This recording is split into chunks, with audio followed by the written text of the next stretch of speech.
अस्सलाम वालेकुम। पिछले दिनों जो है बेसिकली मेरी वाइफ का ऑपरेशन था, सी सेक्शन। तो उसने मुझसे एक बड़ा अजीब सा सवाल पूछा कि ऑपरेशन कैसे किया जाता है और कितने दिन लग जाते हैं। तो फिर मेरे जहन में एक चीज़ आई, अगर मेरी वाइफ को नहीं पता तो हो सकता है बहुत से लोगों को ना पता हो। तो इसलिए मैं आज की वीडियो में पूरी जर्नी शेयर करूंगा आपके साथ कि सी सेक्शन का ऑपरेशन कितने दिन तक जो है वो आपको अफेक्ट करता है, कितने दिन तक आप पैदल चल सकते हैं, ऑपरेशन में कितना टाइम लगता है, ऑपरेशन के दौरान आप क्या क्या चीज़ें सोच सकते हैं, जो सवालात वगैरह, ऑपरेशन कितने घंटे में होता है, बेबी को कैसे रखा जाता है। पूरी आपको एक जर्नी, एक सफ़र जो है वो आज बना के मैं इस वीडियो के अंदर आपके साथ शेयर करने वाला हूँ। ठीक है, तो मेरा नाम है डॉक्टर, मैं एक रजिस्टर्ड डॉक्टर हूँ। ठीक है, तो जो मैं आपसे बातें कहूँगा आप उस पर यकीन कर सकते हैं। ठीक है, तो स्टार्ट करते हैं।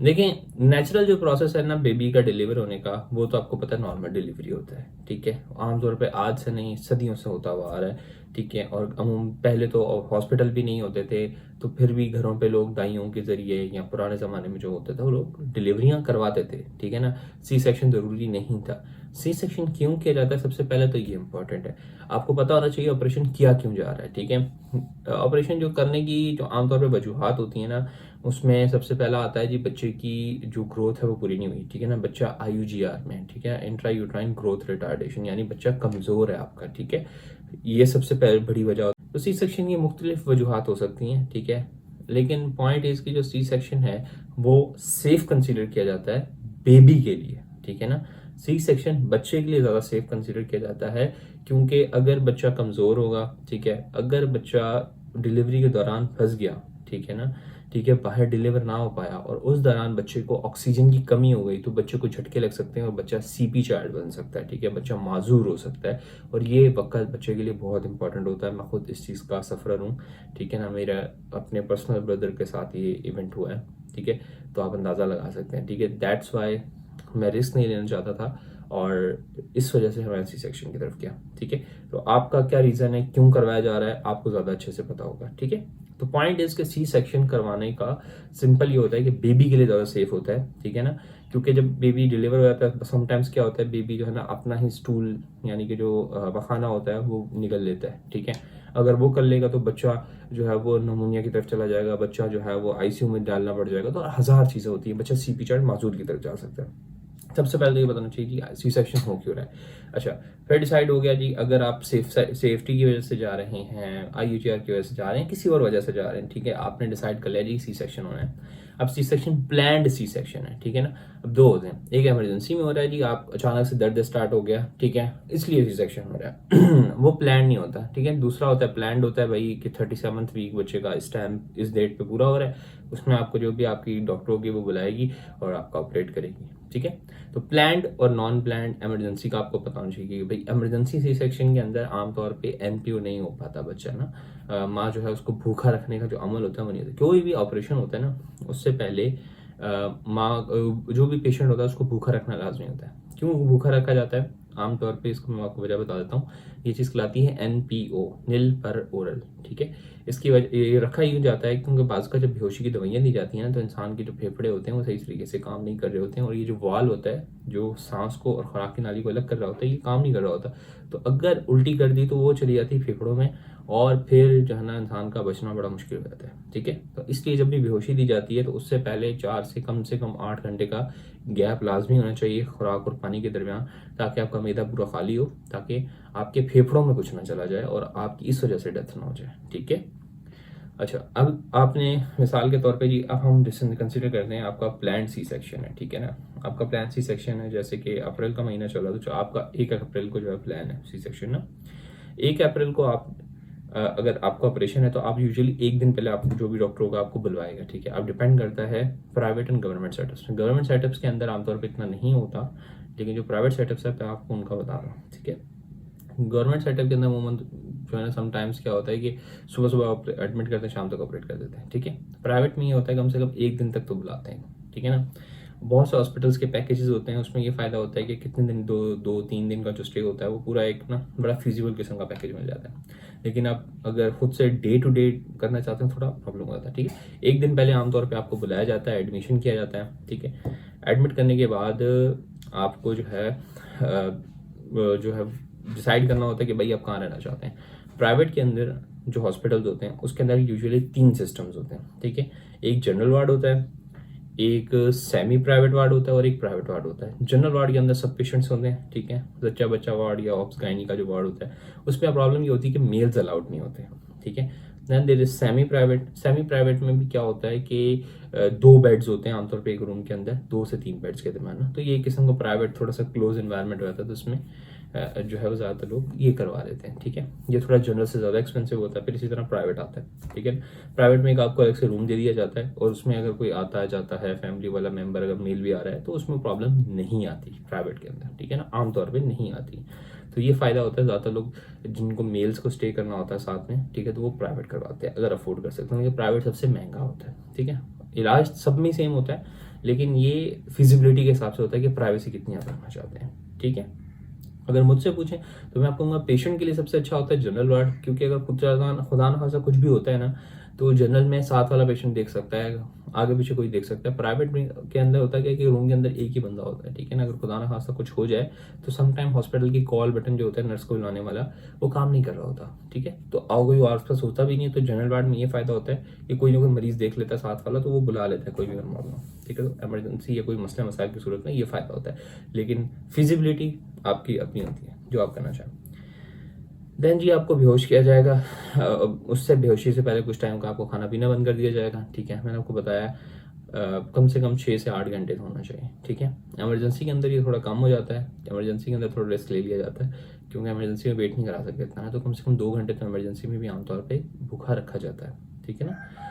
अच्छा, इसके बाद आ जाए जी बेहोशी आपको कौन सी दी जाती है, ठीक है ना। मिसाल के तौर पे आपका ऑपरेशन है, आपको ऑपरेशन थिएटर मिलवाने के बाद लेके जाया जाता है। ऑपरेशन थिएटर के बाद आपके जो है ना बेहोशी लगाई जाती है। अब बेहोशी कैसे लगाई जाती है? बेहोशी 2 तरीके से होती है। एक होता है स्पाइनल एनेस्थीसिया, जिसमें कमर में इंजेक्शन लगता है और आधा जिस्म का हिस्सा सुन कर दिया जाता है, ठीक है ना। यानी कि आपका नाक से नीचे का हिस्सा जो है वो आपको महसूस नहीं हो रहा होता। इसमें होता है कि मरीज होश में होता है ऑपरेशन थिएटर के अंदर, बस उसका आधा हिस्सा काम नहीं कर रहा होता, और ये थोड़ा सेफ होता है, ठीक है ना। इसमें उल्टी आने के चांसेस कम होते हैं, इसमें आपको पूरी तरह बेहोश नहीं किया जाता, तो ये थोड़ा सेफ कंसिडर किया जाता है। इसमें दिल वगैरह के मसले मसाइल भी हों तो थोड़ा बंदा बेहतर रह जाता है, ठीक है। पर दूसरा होता है जनरल एनेस्थीसिया, यानी कि आपको पूरा बेहोश कर दिया जाएगा, आपको ऑपरेशन से पहले पूरा बेहोश कर दिया जाएगा, ऑपरेशन के बाद आपको दोबारा उठाया जाएगा, ठीक है। ये ज़्यादा रिस्की होता है, इसमें कॉम्प्लिकेशन होने के, मसाइल पैदा होने के चांसेस ज़्यादा होते हैं, ठीक है। आपको बेहोश किया जाता है और बेहोश करने के बाद जो है आपको इंसिजन लगाया जाता है, चीरा लगाया जाता है। अब ये जो चीरा होता है, आजकल 90% ऑफ सिजेरियन जो सेक्शन होते हैं उसमें जो लगाया जाता है दैट इज फिनिस्टिल इंसिजन, ठीक है। ये आपको मैं तस्वीर साथ लगा दूंगा, यहाँ पे लगाया जाता है। इस तरीके से ये इंसिजन होता है कि ये जो अंडरवेयर होते हैं, अंडर गारमेंट्स होते हैं, उनमें कवर हो जाता है, दिखता नहीं है, ठीक है ना।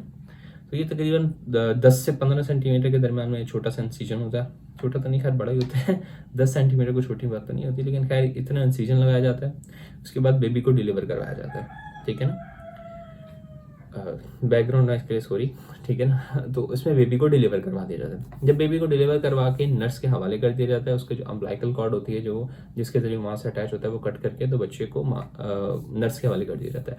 नर्स जाती है बच्चे को जब तक साफ करती है, उसको हीट करती है, उसको रुलाती है, ठीक है। रोना बच्चे का बहुत ज़रूरी है, क्योंकि पहला सांस बच्चा जो लेता है वो रोने पे लेता है। अगर रोएगा नहीं तो फेफड़े फूलेंगे नहीं और बच्चा माजूर हो सकता है, ठीक है।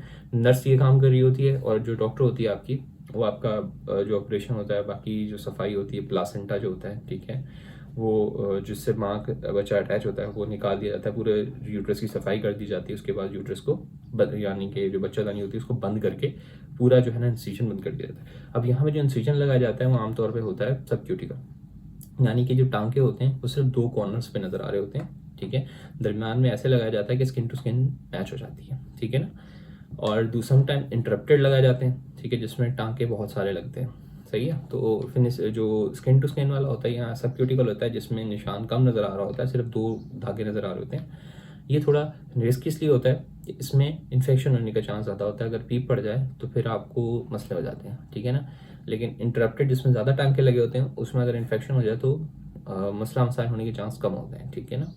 उसमें ये फ़ायदा होता है। अच्छा, दूसरा ये कि अब इसमें टांके जो लगाए जाते हैं, या जो भी सबक्यूटिकल या इंटरप्टेड जो भी आपका लगाया गया इंसिजन, उसके अंदर आपको जो भी, ठीक है ना, आपको जो भी तरीके से लगाए जाए उसमें जो आमतौर पे यूज़ किया जाता है वो प्रोलीन किया जाता है, ठीक है, यानी कि ऐसा टांके लगाए जाते हैं जो कि खुद से नहीं गलते।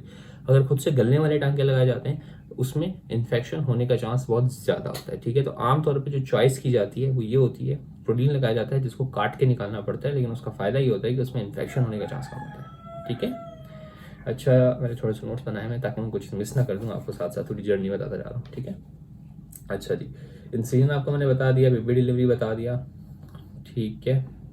अच्छा, इसके बाद ऑपरेशन खत्म होता है। ऑपरेशन यूजुअली तकरीबन 30 मिनट्स के अंदर अंदर हो जाता है, ठीक है। बेबी जब तक नर्स साफ कर चुकी होती है, माँ जैसे ही ऑपरेशन माँ का कंप्लीट होता है, माँ को भी जो है बेबी से मिलवा दिया जाता है, और उसके बाद बेबी को आमतौर पे 1 घंटे के लिए कम से कम नर्सरी भिजवा दिया जाता है।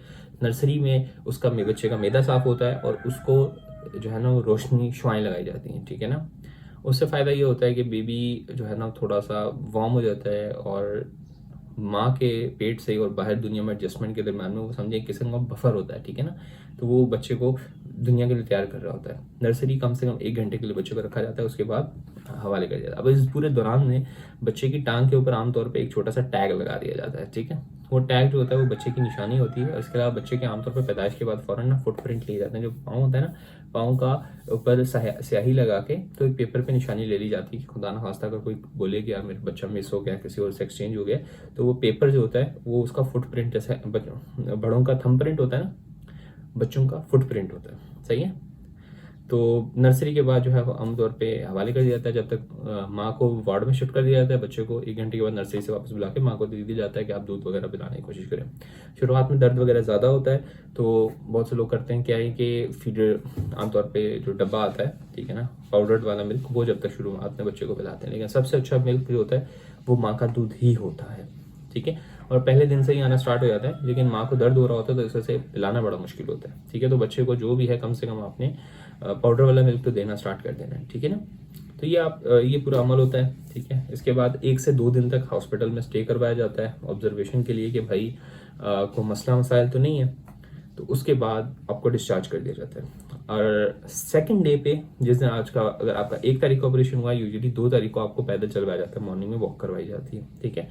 उसके बाद अच्छा, इस दौरान जब आप एडमिट होते हैं तो आपको याद रखिएगा पेशाब की आमतौर पे नलकी भी लगाई जाती है, क्योंकि बार बार उठ के जाना वॉशरूम बड़ा प्रॉब्लम रहता है, तो पेशाब की नलकी भी लगाई जाती है, वो भी यूजुअली दूसरे दिन पे निकाल दी जाती है, ठीक है ना। उसके बाद आप ये कहा जाता है कि आप खुद जाएं, सही, खुद जाएंगे तो थोड़ा ज़्यादा मोबिलिटी आएगी, ज़्यादा अच्छा होता है, ठीक है, खून नहीं जमेगा पाँव के अंदर, ये फ़ायदा होता है। अच्छा जी, इसके अलावा कोई पॉइंट तो नहीं मैं मिस कर रहा। जी, वार्ड शिफ्ट कर देते हैं एंड दैट से दूसरे दिन पे आमतौर पे छुट्टी दी जाती है। छुट्टी पे ये ज़रूरी होता है कि जो माँ है वो वॉशरूम आ जाए, ठीक है ना। बड़ा खाना करेगी तो उसको छुट्टी दी जाती है, क्योंकि जब तक वो नहीं करेगी तो खुदा ना खास्ता अगर पेट में का मसला हुआ तो पता नहीं चलता, ठीक है। तो यूजुअली जब माँ जो होती है या मदर होती है, जब फर्स्ट यूरिन और फर्स्ट स्टूल, छोटा पेशाब और बड़ा पेशाब कर देती है, तो it is safe to go home, ठीक है ना। उसके बाद घर पे जाने के लिए या डिस्चार्ज होने के लिए इजाज़त होती है, ठीक है। तो आमतौर पर डिस्चार्ज कर दिया जाता है, खुद कुछ दिन के लिए आपको एंटीबायोटिक्स खानी पड़ती हैं, और जो टांके होते हैं आमतौर पर 10 दिन तक निकाल दिए जाते हैं, ठीक है। इसके अलावा मेरे ख्याल से पूरी जर्नी मैंने कंप्लीट कर दी है आपकी। फिर भी अगर कोई सवाल वगैरह हैं, ठीक है, आप पूछना चाहते हैं तो आप पूछ सकते हैं। इसके अलावा एक पूरी प्लेलिस्ट बनाई हुई है मैंने सी सेक्शन के ऊपर, वो आपको यहाँ पे मिल जाएगी, ठीक है। आहिस्ता आहिस्ता इसमें जो भी टॉपिक से सवाल होंगे वो मैं ऐड करता जाऊँगा, ठीक है। तो आई होप कि आपको वीडियो अच्छी लगी हो, एंड अगर लगी तो प्लीज़ वीडियो को लाइक कीजिएगा, चैनल को सब्सक्राइब कीजिएगा। That's all, this doctor Umair signing off. Allah हाफिज़।